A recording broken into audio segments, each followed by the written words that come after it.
데살로니가 후서 3장 1절에서 18절 말씀 한 절씩 교독합니다. 끝으로 형제들아 너희는 우리를 위하여 기도하기를 주의 말씀이 너희 가운데서와 같이 퍼져나가 영광스럽게 되고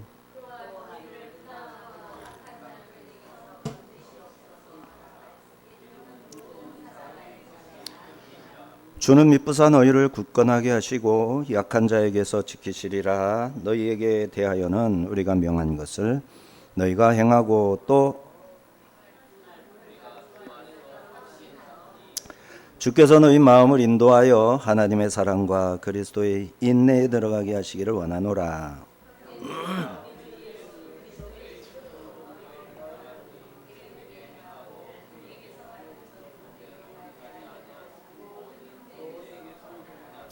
어떻게 우리를 본받아야 할지를 너희가 스스로 아나니 우리가 너희 가운데서 무질서하게 행하지 아니하며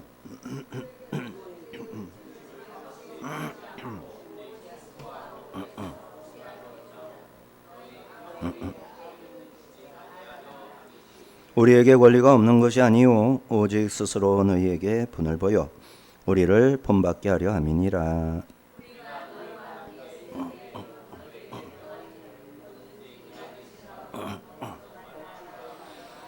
우리가 들은즉 너희 가운데 게으르게 행하여 도무지 일하지 아니하고 이 일을 만들기만 하는 자들이 있다 하니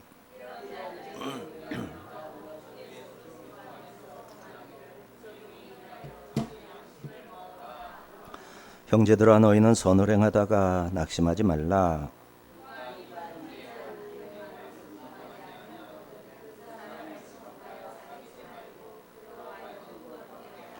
그러나 원수와 같이 생각하지 말고 형제같이 권면하라.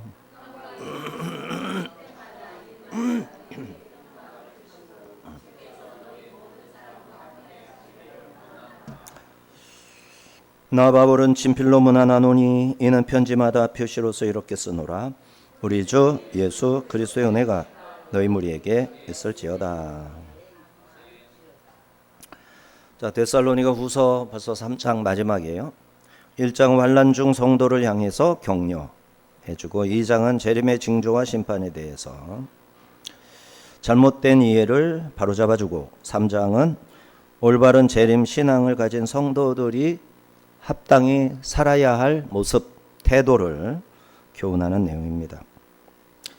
그래서 우리도 종말의 시기를 살아가는 입장인데 어떻게 살아가야 하는지 배워야 되겠습니다.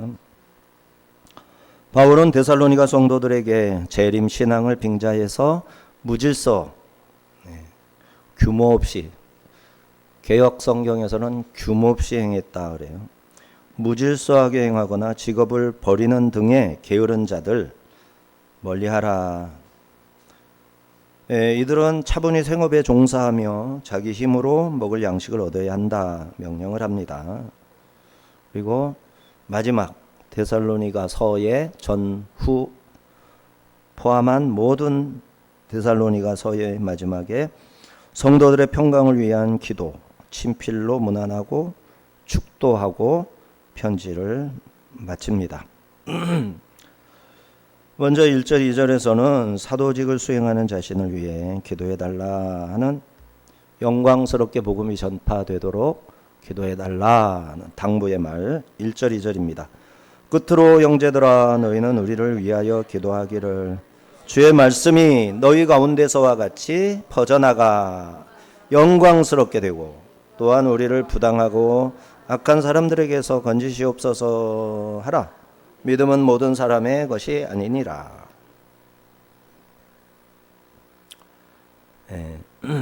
복음이 퍼져나가고 또 복음을 전하는 바울의 팀, 전도팀을 건져주소서 두 가지 놓고 기도해달라. 모든 사람의 것이, 믿음은 모든 사람의 것이 아니기 때문이다. 이런 식으로. 자, 바울은 주의 말씀이 데살로니가에서 역사하셨던 것처럼 더 넓은 지역으로 퍼져나가 교회가 여러 곳에 세워져 하나님께 영광이 되었으면 좋겠다 하면서 기도를 부탁한 거예요. 또 이건 복음을 위한 기도고, 선교팀 한 사람 한 사람이 부당한 일을 당하지 않고 해를 당하지 않도록 주께서 건져 주옵소서. 이렇게 불의와 불법이 일상인 세상에서 악한 사람들의 반대와 회방을 감수하면서 복음을 전하는 거예요. 그냥 뭐 다 좋아하고 다 뭐 복음 좀 들려주세요. 그러면 얼마나 좋겠어요. 뭐 하는 건데? 시끄러. 누가 너보고 거기서 그 말 하래. 당장 못 꺼져? 그러면 어떻게 해야 됩니까? 그러면 안 되잖아요. 오늘날은 아예 그것도 못하기 법으로 금지를 시키잖아요. 그래서 미국도 전도 금지가 됐었어요. 성경 읽는 것도 대학교에서 성경 읽는 게 금지가 됐었어요. 기독교 서클도 못 만들게 했었어요. 트럼프가 다 다시 복음, 또 목사들도 대학 캠퍼스에 들어가서 얼마든지 전도할 수 있게 하고 바꿔가는 거예요. 대부분 이제 미국은 바로 잡혔어요. 우리나라도 이제 바로 잡히겠죠. 그렇게 해서 데살로니가 교회처럼 또 다른 교회가 데살로니가 교회가 가서 복음 전해가지고 또 교회를 세우는 거죠. 근데 이게 아무나 할 수 있는 일이 아니라 성령님이 역사하실 때만 가능하니, 내 힘으로 하는 게 아니라 성령이 도와주셔야만 하니 합심해서 기도하면 효과가 있을 것이다. 그러니 기도해달라. 또 이렇게 기도할 수밖에 없는 이유를 믿음은 모든 사람의 것이 아니기 때문이다. 믿는 사람이야 환대하고 환영도 하고 도와주겠지만 모든 사람이 다 믿는 게 아니라서 믿지 않는 자들을 향해서 복음 전하는 거죠. 믿는 사람한테 복음을 또 전하나? 같이 은혜를 나누고 또 성경 곳곳을 봐야 하니까 선생님도 필요하고 목사님도 필요한 거죠. 복음 자체는, 예수 믿으라는 자체는 믿지 않는 사람에게 예수 믿으라고 해야지, 믿는 사람한테 아유 그러지 말고 예수 좀 믿어, 예수님이 십자가에 못 박혀 죽으셨어, 이 얘기를 계속 하면 이게 또 안 맞는 거예요. 근데 그거를 제대로 못 믿는 사람한테는 계속 말할 수밖에 없어요. 이게 참 딜레마예요, 딜레마. 다 믿는다고 전제하면 복음을 얘기 안 하게 되거든요. 근데 믿는다고 전제하고 복음을 전하지 않으면 진짜 믿음을 다 잃어버리는 사람들이 태반이에요. 그러니까 그 얘기를 또 계속 해줘야 된다. 그러면 우리는 어떻게 해야 돼? 아는데 또 듣네. 여기서 이제 우리의 신앙이 단련이 되는 거예요. 아, 들으면 들을수록 더 은혜가 되는 거였네. 옛날에는 아는 거 들으면 신경질이 났는데 듣고 또 듣고 듣고 또 듣고 하는데도 은혜가 되네. 와, 지난번에는 여기까지 깨달았는데 이번에는 여기서부터 또 다른 것을 깨닫네. 이렇게 되는 거예요. 믿음이 성숙해지면 같은 얘기를 들어도 네 그 말씀이 어디까지 들어가느냐의 문제죠. 귀에서만 이렇게 맴돌아. 쏙 들어가서 생각에서 맴돌아. 생각에서 맴도는 게 아니라 이제 입으로 내려와서 혀가, 내 언어가 바뀌어. 그럼 복음이 들어와서 귀에서 머리로, 머리에서 입으로 말만 나불거리는 게 아니라 이제는 그대로 살아버리네. 손까지 간 거야. 손까지 갔어. 근데 한두 번 하는 거는 하겠는데 계속 하는 건 너무 힘들어. 싫다고 그러지, 거부하지. 그러니까 어떻게 해야 돼? 한마디로 작업을 걸어야 되잖아요. 꼬시고 선물도 사다 주고 칭찬도 해주고 비위도 맞춰주고 알랑방구 다 껴야 되고. 그러면 어디까지 건너가요 복음이? 귀에서 머리로, 입으로, 손으로 가더니 발로 가더니 이웃집으로 가더니 그 집 안방으로 들어가더니 거기 친구한테 복음을 전하고 막 이렇게 건너가는 거예요. 그렇죠? 그러니까 한 번 듣고 끝난 문제가 아닌 거예요. 복음은 듣고 또 듣고 듣고 또 듣고 하면서 자꾸 내 세포, 우리 몸에 세포가 1조 정도 있다면 그 1조 개의 세포가 다 들어야 되는 거예요. 1조 개의 그 세포 DNA에 우리 몸의 모든 정보가 같이 들어있다고 그러잖아요. 예? 귀세포가 귀만 하는 게 아니에요. 이 귀세포 하나에 눈세포도 눈으로 갈 수도 있고 이게 정보가 다 DNA 눈 정보도 들어가 있고 다 들어있는 거예요. 발현 귀가 된 것뿐이에요. 귀가 된 것뿐. 세포 하나에 모든 정보가 다 들었는데 나라는 정보가 하나하나의 세포가 다 들었는데 코에 가면 코만 된 거예요. 코만. 그러면 이게 여기로 가면 귀가 될 뻔한 거예요. 딱 그 자리에서는 그게 발현이 되는 거예요. 이게 신비한 거예요. 그래서 과학자들이 믿음이 있는 과학자들은 과학을 알면 알수록 하나님을 더 잘 믿게 되는 거예요. 신기하잖아요. 예? 아니 일로 간 세포가 귀가 안 되고 코가 되면 이 코가 여기 붙어 있을 거 아니야. 예? 근데 일로 가면 다 귀란 말이에요. 귀. 신기하죠. 그러니까 시스템이 있는 거죠. 시스템. 하나님이 계획한 시스템이 있는 거예요. 세포 모든 세포는 다 정보가 있어요. 그래서 엉덩이에서 세포를 잘라가지고 이제 볼에다가 이식을 하잖아요. 세포 분열을 하고 늙은 세포는 피부로 해서 떨어져 나가기도 하는데 또 엉덩이가 여기 이게 엉덩이가 아닌 거예요. 일로 와서 그 시스템에 의해서 이 세포가 분열을 해서 새 세포가 이렇게 나올 때 그 세포는 볼따구 세포가 되는 거예요. 볼따구 세포. 너무 신기하지 않으세요? 네? 과학자들이 다 규명해낸 얘기예요. 서울대 생물학과의 이양림 박사라는 분이 그 얘기를 해주시더라고요. 와, 정말 우리가 진짜 이 자연 속에서 이런 생물 속에서 정말 하나님이 드러나 있는 게 너무 많구나 이거를 깨달을 수 있었죠. 자, 그런데 이거를 다 믿는 사람이 아니기 때문에 믿지 않는 사람들을 향해서 또 복음을 전하기 때문에 이런 무리배들, 무질서한 자들, 악한 자들을 만나서 이놈은 싹수가 노래 복음 전할 필요 없어요. 이게 아니라 그런 사람한테도 복음을 전해야죠. 바울 사도처럼 그냥 예수 믿는 사람이라면 그냥 돌멩이 던져서 다 죽여야 된다. 이런 사람한테도 복음을 전하면 바울 사도가 될 수가 있는 것이기 때문에 어떤 일을 만나게 될지 몰라. 그 어떤 일, 정말 위험한 일을 만나더라도 복음을 듣고 상대방이 믿음을 가질 수 있도록 성령님 역사하여 주시옵소서 하고 나도 기도하고 나를 아는 사람에게 기도를 부탁하는 이런 모습을 우리가 보게 됩니다. 3절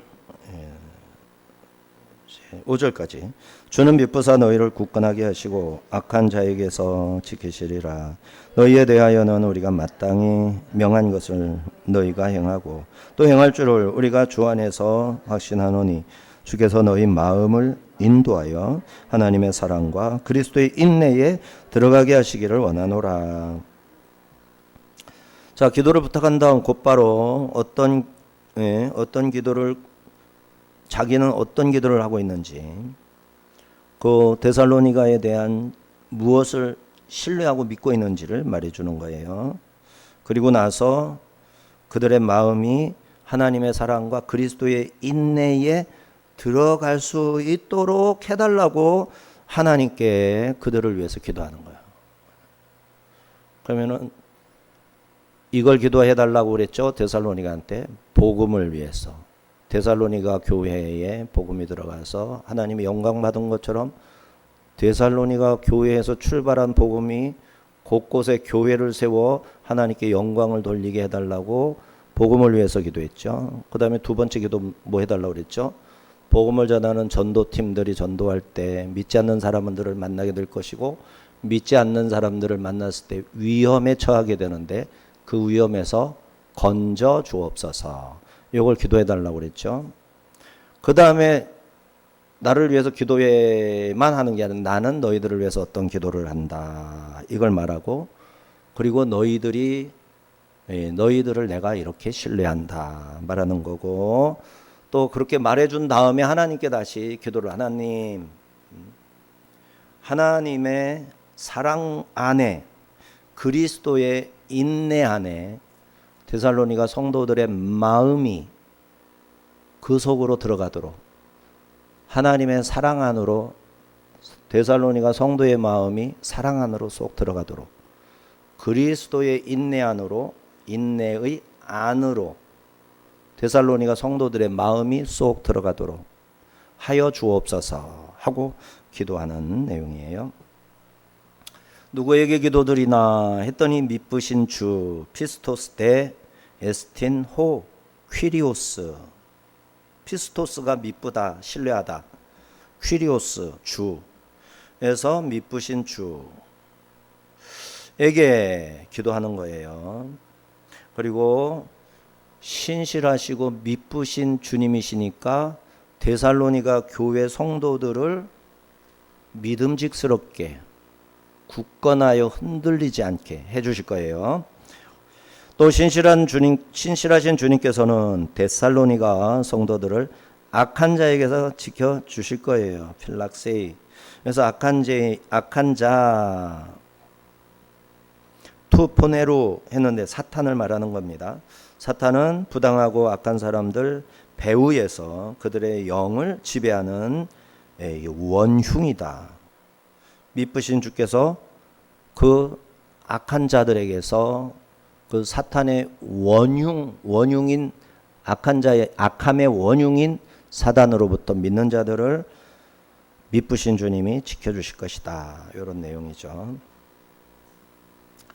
자, 바울은 우리가 명한 것을 너희가 행하고 또 행할 줄을 우리가 주 안에서 확신하노니 라고 믿는 바, 확신하고 신뢰하는 바를 말해줬어요. 그러니까 내가 명령한 것은 너희들이 잘 행할 것이다. 주 안에서 내가 그것을 확신한다.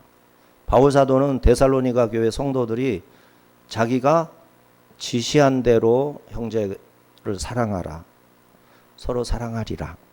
믿었던 거예요. 할렐루야.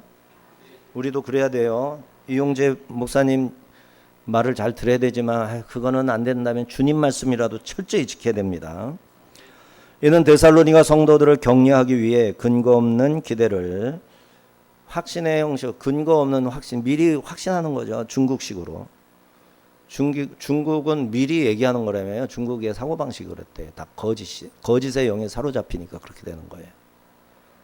그러니까 중국은 자기들이 세계 최고가 되고 싶으면 우리는 지금 너무너무 힘들어. 예를 들어 축구를 하는데 맨날 정말 축구를 이렇게밖에 못해. 이런 말을 안 해요. 중국은. 어떻게 말하느냐. 우리나라가 세계 최고야. 세계 최고야. 세계 월드컵 1등이야. 우리나라가 1등이야. 누가 아니 니네 꼴등이야.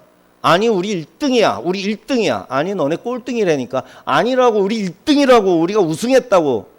왜 이렇게 말이 되느냐면 중국은 그걸 바라고 그렇게 되리라고 믿는 거야. 그게 이 사람들은 믿음이라고 생각해요. 기독교에서 배운 거예요. 잘못 배운 거지. 거짓 확신. 먼저 얘기를 해. 먼저. 예. 그래서 중국인하고 사업을 할 때는 공산당에 속한 중국인. 공산당과 관계없는 기독교 신자 중국인들은 그럴 리가 없지. 근데 거기에 물들어가지고 아직 그 물이 안 빠진 사람들은 똑같이 행동하고 똑같이 말을 하는 거예요. 예. 그래서 사업을 할 때도 예를 들어가 투자하겠대. 얼마 투자할 건데 10조 투자할게. 10조 투자할게. 10조 투자한대. 그게 10조를 투자하겠다고 그러고 말하는 게 아니라 10조를 투자하고 싶다는 말이에요. 그게 중국 사람은. 예. 그 말을 절대 믿으면 안 돼. 우리나라는 10조를 투자하기 전에 절대 그런 말 안 하죠. 정직해야 되니까. 솔직해야 되니까. 중국은 안 그런 거예요. 중국은 솔직하면 바본 거예요. 그렇게 살면 안 되는 거예요. 중국 사람들은 내가 크게 무조건 큼직큼직하게 말을 해야만 정상인 거예요. 그래서 중국 사람하고 사업을 할 때는 상대방이 그렇게 하고 싶다고 하는 거구나. 그렇게 할 것도 아니지만 그렇게 할 생각은 없고 그렇게 하면 좋겠다고 하는 거구나. 이해가 되시죠? 그거 얼마 전에 배웠어요. 얼마 전에. 중국인의 사고방식에 대해서. 그게 공산주의 사상이 유물론으로 바뀌면서 유물론 공산주의 사상으로 바뀌면서 중국의 모든 사고 사고 체계가 그렇게 바뀐 거예요. 이해가 안 될 정도로. 그래서 중국 사람하고 친한 사람들이 또 그 방식으로 그대로 해요. 중국 사람하고 친한 사람들. 조심해야 됩니다. 중국인을 좋게 생각하는 사람은 정직한 사람은 아니에요. 그 사람이 만약에 정직하다면 중국인한테 크게 당할 거예요. 얼마 후에. 그래서 중국인하고 사귀지 마. 얘기를 해줘야 돼요. 철저하게. 사회주의, 공산주의, 우리나라에 있는 중국 국적을 가진 사람들은 이렇게 출입국 관리 이렇게 나오는 순간 그걸 맹세하고 나오는 거. 이 사람들은 다 맹세하고 합격해야 한국에 들여보내요. 아닙니다. 저는 정직하게 다니면서 중국 망신 안 주고 한국에서 정직하게 사업해서 자리 잡겠습니다. 이러면 절대 한국 안 보내요. 어떻게든지 무슨 수를 써서라도 위대한 중국을 선전하고 중화사상 1대1로를 내가 기여를 하겠다고. 이래야 한국에 들어올 수 있어요. 아닌 것 같죠? 이 사람들 그 말 할 수가 없어요. 그 말을 하면 이제 공안한테 걸렸을 때 크게 불이익을 당하기 때문에 말을 못해요. 이분들은 그 현실 속에 살고 있어요. 그래서 그걸 알고 우리가 대하는 수밖에 없어요. 가급적이면 상대를 안 하는 게 좋아요. 복음을 전해야 되니까 상대를 안 할 수가 없어. 자, 이렇게 근거 없는 기대를 확신의 형식으로 말해주는 게, 내가 너희는 내가 말한 대로 순종을 잘할 것을 믿는다. 이게 거짓 확신이 아니라 진짜로 믿고 있는 거예요, 사도는. 그들이 얼마나 말씀을 사모하는지 봤기 때문에, 어떻게 복음에 헌신하고 있는지를 봤기 때문에 그렇게 믿을 수가 있었어요. 이어서 주께서 너희 마음을 인도하여, 하나님이 너희 마음을 인도하여 하나님의 사랑 안으로 그리스도의 인내 안으로 들어가게 하시기를 원하노라. 이렇게 기원합니다. 우리가 기도할 때 이런 기도를 해야 되는 거죠. 아유, 안무개의 마음이, 우리 목사님의 마음이 하나님의 사랑 안으로 들어갔으면 좋겠습니다. 우리 목사님의 마음이 그리스도의 인내 안으로 들어가게 하옵소서. 이렇게 기도하는 거예요. 뭔 소리인지도 모르고 기도하면 돼요. 그냥 하다 보면 성령님이 가르쳐주는 거예요. 이게 뭔 소리일까요, 이게? 자, 근데 중요한 거는 우리 마음을 하나님께 맡겨서 인도에 들이신다. 그러니까 하나님이 내 마음을 하나님의 사랑 안으로 이끌어 들이시는 거구나. 요거는 알 수 있죠. 하나님이 내 마음을 그리스도의 인내 안으로 이끌어 들이시는구나.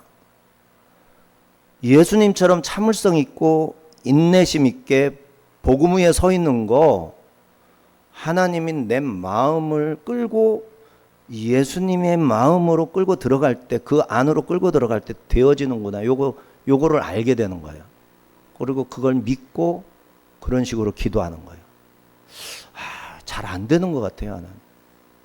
제 마음을 그리스도의 인내로 이끌어 드려주세요. 근데 성경을 보는 사람은 요거를 메모했다가 그 기도를 실제로 해야 되는 거예요. 실제로. 이런 기도 잘 안 하잖아요.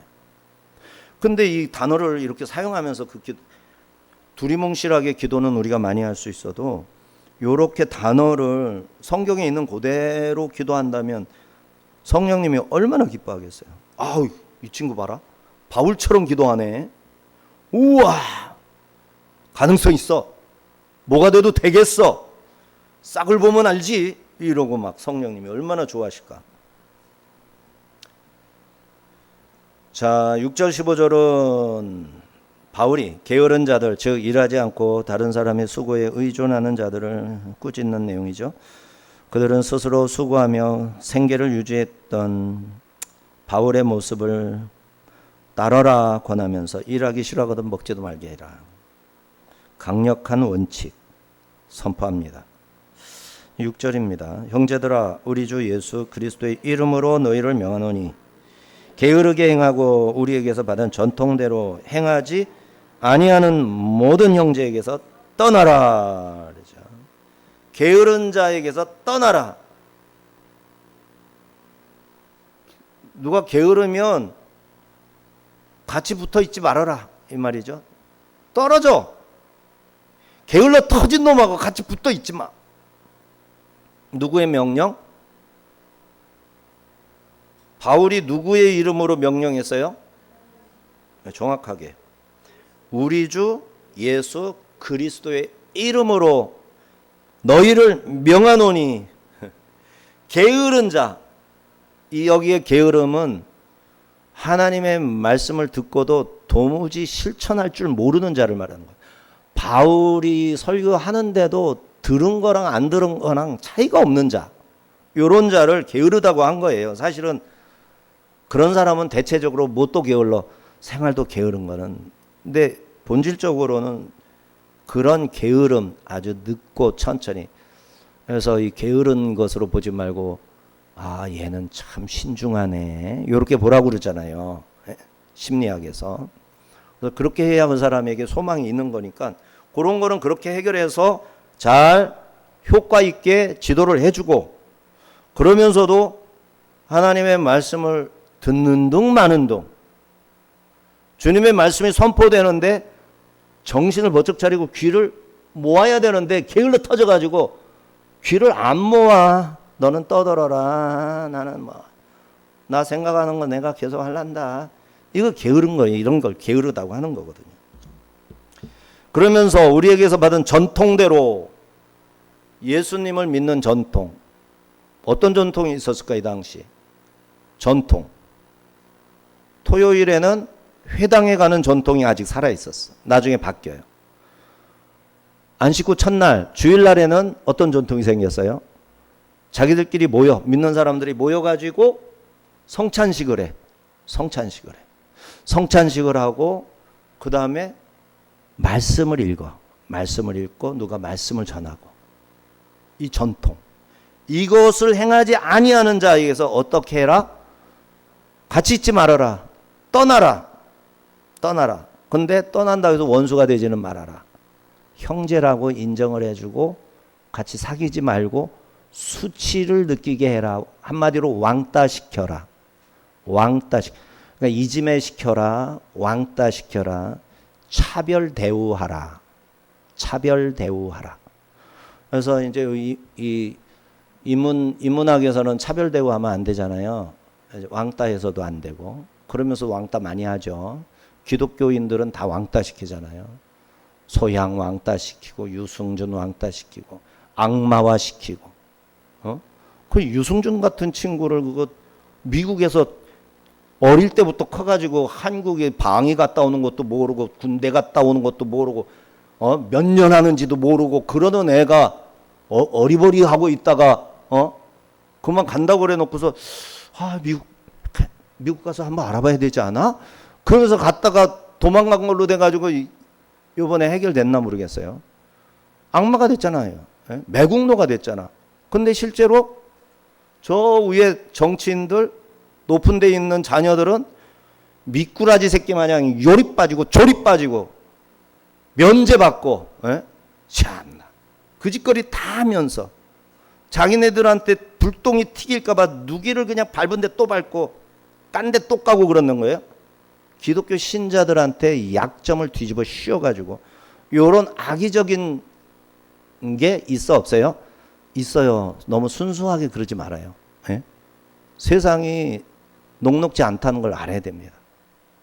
세상이 그렇게 녹록지 않아요. 사단이 얼마나 교활한지 당해봐야 알아. 유승준 당해보면 깨달아야 되는데 유승준도 그렇게 당해야 할 이유가 있긴 있었을 거예요. 하나님께서 그 정도 선에서 당하도록 지켜주기도 하고 다 하시는 거죠. 하여튼 떠나서 부끄러움을 당하게 해야 돼요. 게으른 자들은 자신의 시간을 보람있게 보내는 대신에 다른 사람의 일에 쓸데없이 간섭합니다. 이들은 결국 타인으로부터 미움을 살 수밖에 없어요. 이러한 미움은 공동체의 기류를 불신으로 가득하게 할 겁니다. 또 외인이 교회를 볼 때 교회는 재림에 대한 광신적 열정에 사로잡혀 무의도식하고 규모 없이 행하는 모임이로구나. 게으른 자를 보면서 세상 사람이 그렇게 보는 거죠. 자, 이들은 사도의 가르침을 거부하는 자들입니다. 형제라고 인정을 받고 있습니다. 그것을 게으르다 합니다. 이처럼 전통을 이어가는 일에 무관심한 자들은 관계를 끊고 거리를 두어야 합니다. 전통, 파라도신은 바로 곁에서 주는 것, 다음 세대로 전해주는 전통을 의미하는 거예요. 교육과 관련해서 지식과 교훈이 스승으로부터 학생에게 구두로 전달된 것이 전통이다. 여기서 복음의 전승은 예수 그리스도께서 친히 가르치신 복음 진리가 사도들에게 전수되고 다시 성도들에게까지 이어진 것을 전승, 파라도시스 이렇게 보는 겁니다. 바울은 자신이 전한 것이 단순히 자기 사상이 아니라 인간적 지혜가 아니라 내가 너희에게 전한 것은 주께 받은 것이다 라고 하면서 이것이 바로 파라도신이다. 근데 우리나라 성경어로 번역할 때 전통이라는 단어를 쓴 겁니다. 그러므로 성도들은 목회자가 선포하는 말씀을 통해 사도적 전통을 승계받아야 됩니다. 예수 그리스도로부터 말미암은 사도적 전승이 바울의 로고스, 말과 편지에 의해서 데살로니가 교회에 이르게 되었던 것처럼 우리 앞에 교회도 그 전통에서 벗어나지 않도록 성령의 인도하심을 잘 따라야 됩니다. 7절 13절에서는 본격적으로 권면하는데 생계를 스스로 해결하는 나를 본받아라. 그리고 낙심하지 말고 선을 행하라. 이렇게 교훈합니다. 먼저 7절 9절 같이 봅니다. 어떻게 우리를 본받아야 할지를 너희가 스스로 아나니 우리가 너희 가운데서 무질서하게 행하지 아니하며 누구에게서든지 음식을 값없이 먹지 않고 오직 수고하고 애써 주야로 일함은 너희 아무에게도 폐를 끼치지 아니하려 함이니 우리에게 권리가 없는 것이 아니요 오직 스스로 너희에게 본을 보여 우리를 본받게 하려 함이니라. 그래서 이제 이 게으름을 진짜 무의도식하는 게으름으로 확대를 한 겁니다. 데살로니가 성도들이 바울을 본받는 것 지극히 당연한 일이겠죠. 바울과 그의 일행은 데살로니가에서 무질서하지 않았어요. 방자한 삶을 살았더라면 성도들에게 경제적으로 폐를 끼쳤겠죠. 하지만 바울은 스스로 일을 해서 생계도 전도비도 스스로 충당하는 자비량 선교를 했습니다. 심지어 바울은 성도들에게 값없이 음식을 제공받지 않았어요. 스스로 돈을 벌어서 먹고 사는 것을 해결을 했어요. 장막을 만드는 일에 수고하고 애써 주야로 일했던 것입니다. 데살로니가 성도들에게 폐를 끼치지 않으려고 자기가 그들에게 본보기가 되었던 거는 사람들이 말세가 됐다고 일도 안 하고 빈둥거리는 것을 막기 위해서 그러는 사람이 하나라도 생겨나지 않도록 하기 위해서 바울은 자기 권리를 쓰지 않고 그렇게 열심히 나가서 돈을 벌어서 그렇게 선교를 했다라는 거예요. 바울에게 질서는 음식을 먹으면 그 값을 해야 하고 밥값을 해라. 이게 어려운 말이구나. 밥값 좀 해라. 그런 말 있죠. 밥은 먹었는데 밥값을 안 해. 타인에게 피해를 끼치지 않기 위해 애써 수고하고 일해라. 이런 뜻이죠. 자신의 권리보다 우선해야 할 것, 창조의 질서, 사람다운 삶. 사람이 사람답게 사는 게 권리, 내가 가진 권리보다 더 중요하다. 그러니까 대한민국 국민으로서의 권리를 찾고자 한다면 사람답게 살아야 돼요. 사람답지 않은 사람도 아닌 게 권리를 다 끌어다가 권세를 부리면 안 됩니다. 너무 골치 아파요. 이를 본보기 삼으려고 삼게 하려고 자비량 선교를 했고 자신의 권리를 포기했던 겁니다. 9절에 본을 보이다. 투포스 본을 보이다. 모델링. 본받게 하다. 미메오 마이, 매운 마이, 미믹이라는 말이에요. 미믹. 예. 미매운 마이, 본받게 하다. 먼저 본을 보이다. 투포스인데 도장의 인쇄, 모형, 본보기. 도장 찍어 사본을 만드는 게 튀포스예요. 본 뜨는 거. 실제로 눈에 보이는 구체적인 삶의 모범을 따라 본 떠서 사는 거. 요거 삼아라. 튀포스 삼아라. 바울은 데살로니가 교회에서 스스로 일하고 게으르지 않으면서 내가 튀포스다. 나를 본받아라. 이렇게 했어요. 그리고 본 받게 하다. 본 보여주는 원판은 튀포스고 그거를 본 받게 하는 것. 미메오마이, 모방하다. 미믹이 모방이에요. 내적 태도와 삶의 원리를 그대로 이어받아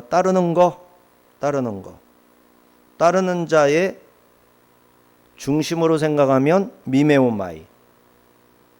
그 사람들이 따를 모습으로 내가 살 때는, 저 사람들이 나를 보고 나처럼 살아라 할 때는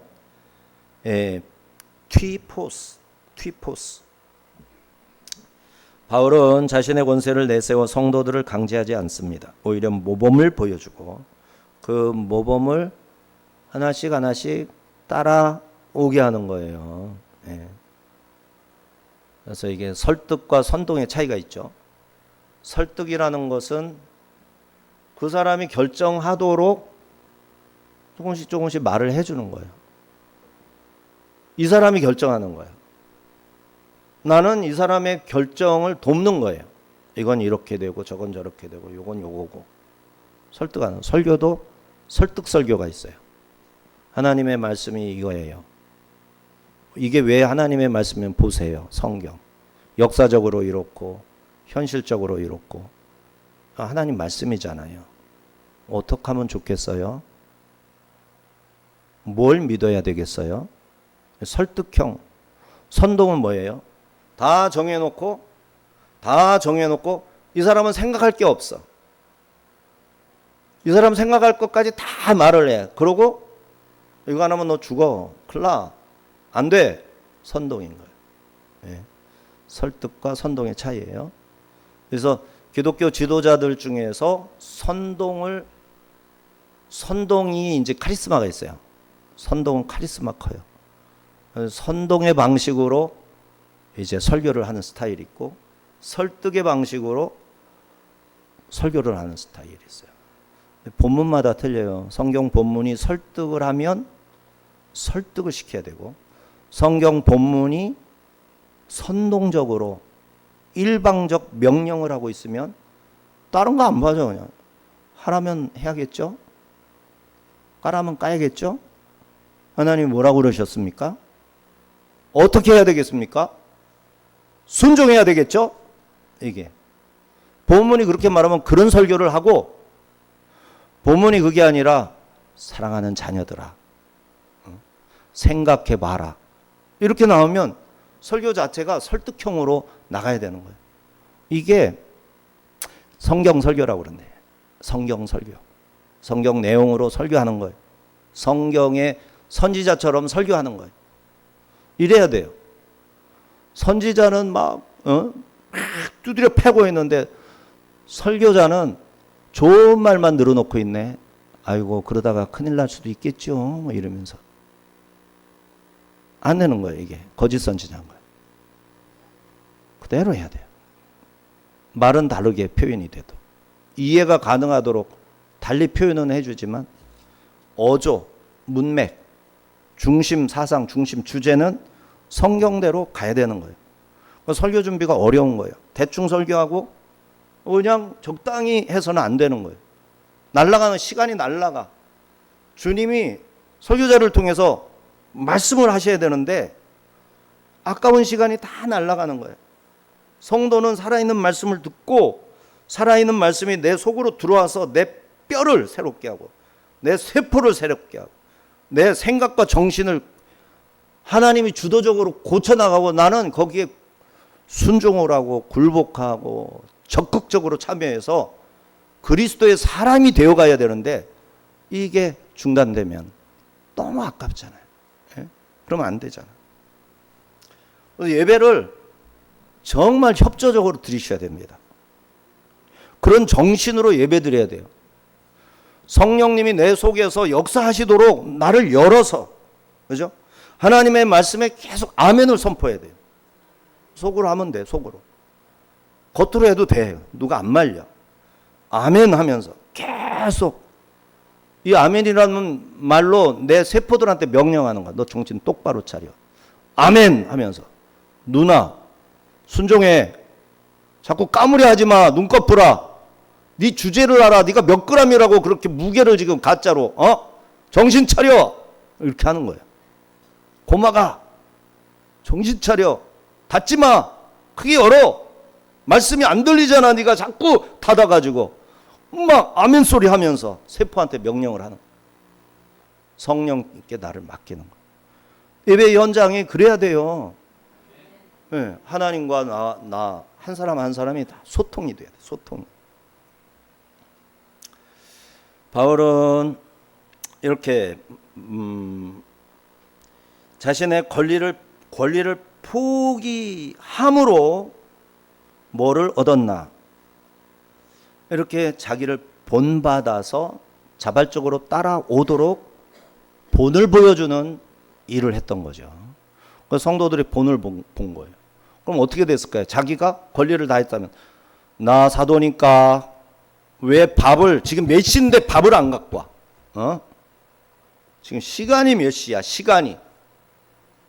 밥때가 되면 밥값은 하고 살아? 이렇게 막 나가면 성도들이 바짝 긴장해가지고 하나님이 벌 주는 것 같으니까 사도가, 목사님이 소리치기 시작하면 왠지 좀 1차적으로는 두렵다. 근데 자꾸 듣다 보면 목사님 또 시작이야. 목사님 또 시작이야. 이렇게 되겠죠. 어쨌든 바울은 이렇게 자기 권리를 포기해서 설득이 되어지고 자발적으로 본받는 결과를 얻고자 했어요. 성경에 곡식을 밟아 떠는 소에게 자신의 수고에 따르는 대가로 그 곡식을 먹을 권리가 있다. 신명기 25장. 성전에서 일하는 제사장들에게도 여호와의 화제물과 그 기업을 먹을 권리가 있다. 신명기 18장. 바울도 자기가 얘기를 해요. 우리가 너희에게 신령한 말씀을 뿌렸은즉 너희가 수고하고 애써서 농사져서 거둔 쌀, 그 쌀을 내가 좀 먹는 거 하나님의 뜻이야. 과할 것이 없어. 하는데도 그거를 안 하고 이제 포기하고 고생을 감수하며 복음을 전하여 본이 되었던 겁니다. 스스로 생기를 책임지는 일은 종말 성도의 기본 자세가 되길 바랬던 거죠. 바울의 제자라고 말할 수 있는 목회자들은 그래서 나가서 일하는 것을 두려워하지 말아요. 저도 나가서 일했으면 좋겠는데 머리가 너무 안 돌아가. 설교 준비를 한 2시간이나 3시간만 하면, 설교 준비가 끝나면 얼마나 좋겠어. 그럼 나가서 일해도 돼. 10시간 가지고도 부족해. 12시간 정도는 해야 새벽 기도 30분에서 1시간 설교할 수 있어. 이게 얼마나 감사한 일인지 몰라. 너무너무 감사해. 일하기 싫어서 안 하는 게 아니라 일을 할 수가 없어. 설교 준비를 그렇게 안 하면 설교가 안 돼. 그러면 이제 먹고 살기 힘든가? 하면 저는 잘 먹는데 이제 주변에서 고생하는 것 같아요. 그러니까 이 말은 해봤자 손해만 보는 얘기라 안 하겠어요. 하여튼 이게 종말 성도의 기본적인 자세다. 저만 그런 게 아니라 제가 종종 말씀드린 박지천 목사님, 지금도 살아계실 거예요. 지금도 살아계실 거라고. 교회 이름 또 잊어버렸네. 102세쯤 되셨을까 지금쯤? 50대 60대까지 성경 읽는 시간, 성경 연구하는 시간에 18시간 15시간 18시간 90살 넘어가서는 4시간 정도밖에 못 한다고 하더라고. 그냥 누워서 자야 돼. 4시간 정도. 90세 넘어가서 4시간 5시간. 그 전에는 조금씩 줄었는데 한참 때 60대, 70대, 50대는 잠자는 시간도 별로 없어. 그게 될까? 하고 한번 따라했더니 안 되는 게 아니라 되는 거였어요. 그리고 훨씬 좋아. 삶이 주님 앞에 훨씬 기쁨도 얻을 수 있고 삶이 더 애착도 가고 그런 게 있어요. 한번 시도해 보세요. 자, 3장 10절에서 12절. 우리가 너희와 함께 있을 때에도 너희에게 명하기를 누구든지 일하기 싫어하거든 먹지도 말게 하라 하였더니 우리가 들은즉 너희 가운데 게으르게 행하여 도무지 일하지 아니하고 일을 만들기만 하는 자들이 있다 하니 이런 자들에게 우리가 명하고 주 예수 그리스도 안에서 권하기를 조용히 일하여 자기 영식을 먹으라 하노라. 자, 바울은 이렇게 전도할 당시 그리스도께 대한 믿음을 고백하는 자들에게 누구든지 일하기 싫어하거든 먹지도 말게 하라 명했습니다. 일을 할 수 있는 시간과 건강과 능력을 가지고 있음에도 일하지 않는다면 그는 남에게 짐이 되어 살겠다라는 것인데 이는 성경의 가르침을 거역하는 일입니다. 성경은 얼굴에 땀을 흘리고 먹도록 명했고 게으른 자에게는 개미에게 가서 배워라 그러셨고 바울은 이런 자들에게 일하기 싫다면 먹지도 말라 명하였고 주 예수 그리스도 안에서 조용히 일하여 자기 양식을 먹어라 권했습니다. 이들은 바삐 일하는 사람을 찾아가서 참견이나 하면서 주의 날이 이미 이르렀다 하면서 주의 강림을 자기 게으름의 핑계로 삼았습니다. 이들로 인해 선한 일을 선한 일들 주의 말씀을 순종하는 이들 혼란에 빠뜨리게 하였습니다. 이에 바울은 13, 15절에서 자신의 권면을 거부하는 형제를 어떻게 징계해야 하겠는가? 13, 15절 시작.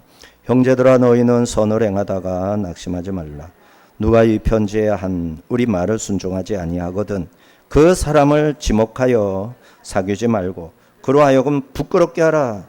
그러나 원수와 같이 생각하지 말고 형제같이 권면하라. 놀라운 말씀이죠. 심판해라. 그러나 멸망시키지 말고 살리는 심판을 해라. 이런 개념이죠. 실제로 하나님의 심판, 택한 자에 대한 심판은 살리는 심판입니다. 죄를 완전히 쳐서 그냥 싹 씻어내기 위해서 지옥을 보내듯이 심판해버리는 거예요.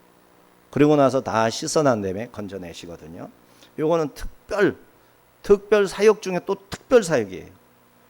구속 사역, 외적, 예외적 사역이에요. 그러니까 우리는 그 이상은 나갈 필요가 없어요. 어쨌든 하나님은 한번 택하신 자를 반드시 구원하신다는 게 또 하나님 말씀 속에 있으니까 그런 거를 기대할 수는 있겠어요. 여기서는 그 사람을 지목해서 사귀지 말아라, 왕따시켜라, 그렇게 해서 그로 부끄럽게 하라. 근데 원수처럼 대하지는 말아라. 형제로 알고 권면해줘라. 잘못한 것을 따박따박 형제에게 지적을 해주고 그걸 고치라고 권면해라. 그런데 뭐처럼 하지는 마라? 원수처럼 생각하지는 말아라. 그렇죠? 무서운 말이죠. 사람들이 볼 때는 너 왜 네 형제를 그렇게 원수 대하듯 해? 그러겠죠. 그리고 반대편은 어떤 사람은 왜 그 사람은 이래도 용서하고 저래도 용서하고 뭐야? 나한테는 엄하게 하면서 왜 그 사람한테는 그렇게 관대해? 이렇게 나올 수도 있겠죠. 그러나 이 말씀을 성경 말씀을 따라서 적용을 하면 보는 사람의 관점에 따라 그렇게 보일 뿐이지 사실은 뭐예요? 형제로 사랑하고 있어. 하지만 그 사람을 왕따시켜서 부끄러움을 느끼도록 따박따박 형제를 권면하는 거예요. 이게 기본 원칙이에요. 쉽지 않겠죠. 그렇게 해야 돼요. 근데 그래서 뭐 우리 정부 이재명한테도 제가 막 엄하게 하지만 결국에 가서는 하나님이 지으신 창조의 기가 막힌 주님의 형상대로 빚어진 한 사람 회개시켜서 영생을 얻게 해달라고 기도하는 거예요. 형제같이. 교회도 실제로 다니니까. 잘 빠지기도 하겠지만 교회도 다니니까. 그러나 원수는 아니지만 하나님 내버려두면 지옥 갑니다.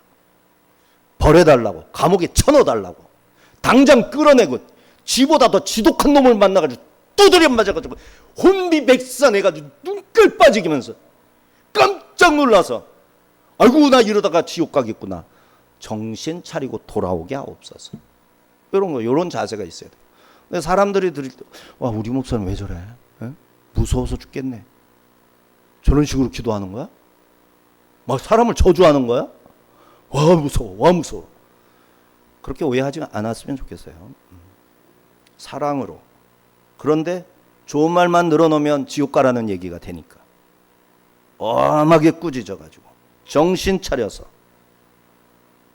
그야말로 매국노로 행동하지 말고 중국에다가 나라를 다 팔아먹지 말고 어떻게 하나님이 복 주셔가지고 세운 나라인데 망치지 말고 똑바로 해라. 그런데 이미 도둑질했으니 그 도둑질한 대가는 반드시 응당 대가를 치러라. 그래야 사함받는다. 네? 그래야 되는 거예요. 그래야.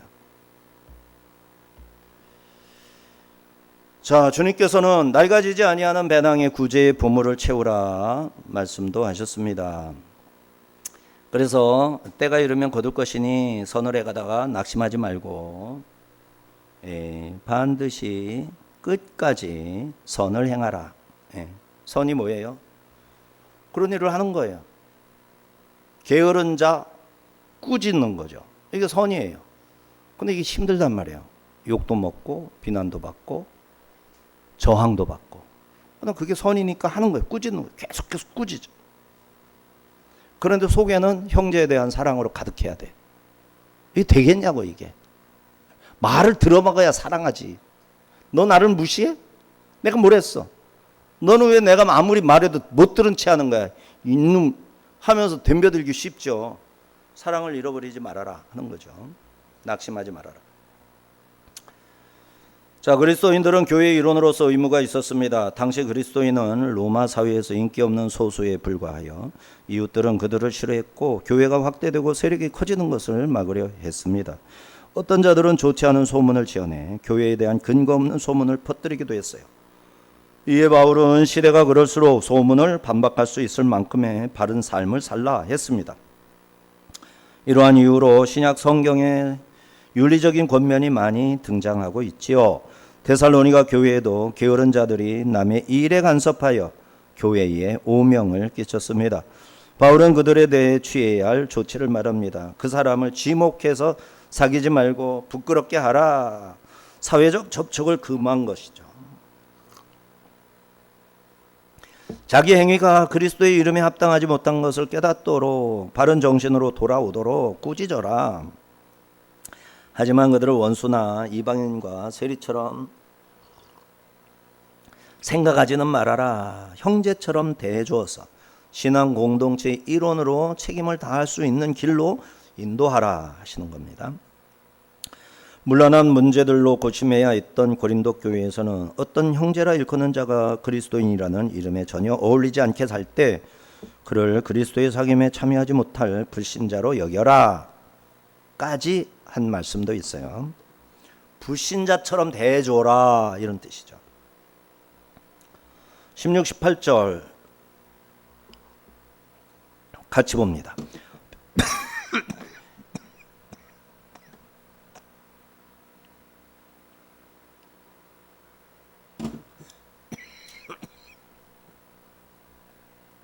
16, 18절 시작.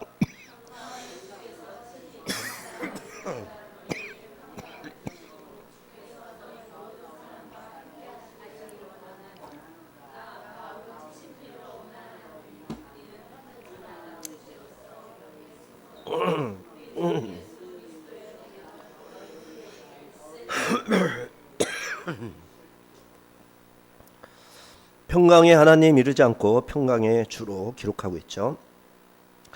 또 그리스도는 우리의 화평이시다. 바울은 주께서 친히 때마다 일마다 데살로니가 교회를 평강케 하시고 모든 성도들과 평화로이 함께 하시기를 기원하고 있습니다. 이렇게 17, 18절은 마지막 인사로 친필을 강조하면서 축복하는 내용. 이 부분은 자기가 직접 쓴 거예요. 데살로니가 전후서를 쓸 당시 바울의 이름으로 보내졌다는 가짜 편지가 있었다. 데살로니가 후서 2장 2절에 보면 가짜 편지가 이렇게 존재하는 것을 암시하고 있어요. 그래서 이 편지는 진짜다 하는 것을 보증하기 위해서 친필로 한 문장 한 문장 두 문장 정도로 쓰는 것이죠. 바울은 대개 더디오와 같은 대필자, 대서인을 활용했는데 때때로 디모데도 그 일을 하기도 했어요. 데살로니가 전후서는 바울, 실로아노, 디모데를 보내는 자로 밝히고 있습니다.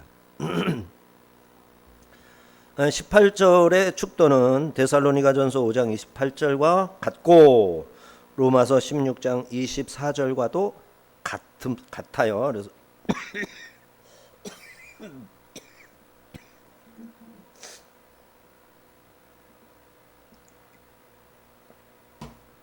바울의 편지 축도의 편지 축도 18절을 한번 읽어봅시다. 은혜가 너희 무리에게 있을지어다. 아멘.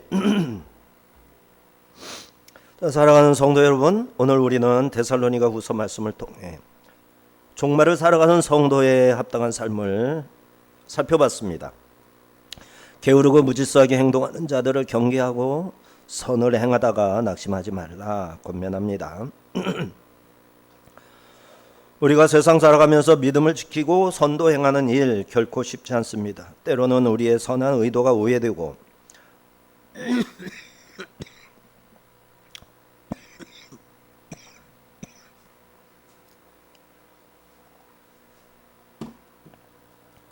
무력하게 느껴질 때도 있고요.